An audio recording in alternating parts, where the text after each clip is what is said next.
جی السلام علیکم سر یہ آج ہی انہوں نے دوبارہ سے شہباز گل کو حوالے کر دیا ہے پولیس کے کہ جی باقی جی ہڈیاں رہ گئی جانو بھی کڈو دی اور انویسٹیگیشن ویری انجسٹیفائڈ انویسٹیگیشن جی جو ہے.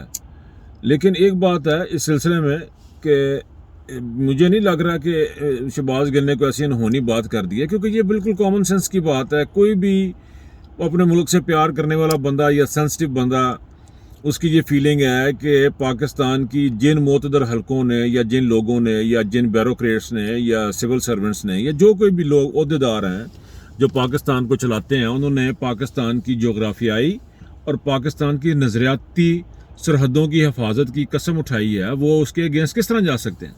پاکستان کی اساس ہے لا الہ الا اللہ ایاک نعبد و ایاک نستعین، اس کے اگینسٹ کس طرح کو بندہ جا سکتا ہے؟ اور اگر کوئی اس کو اس طرح کے آرڈر کو دیتا ہے تو وہ اس کا سوال کرنا بنتا ہے ایک انسان کا کہ یار یہ کیوں اس طرح ہو گیا. اور اس میں کوئی ایسی انہونی بات نہیں ہے کہ اس کو پکڑ کے آپ اس کو ماریں اور پیٹیں اور اس کو جو کچھ وہ کر رہے ہیں جبر و ظلم وہ اس کے ساتھ کریں. This is very very unfair. And ہم یہ سارے جو اوورسیز ہیں وی اسٹرانگلی کنڈیمڈ اٹ، اور اس کو فوری طور پر ضمانت پہ رہا کریں. یہ صرف عمران خان کو دیوار سے لگانے کے لیے کر رہے ہیں. اس میں شہباز گل کوئی انہونی بات نہیں کی اس نے.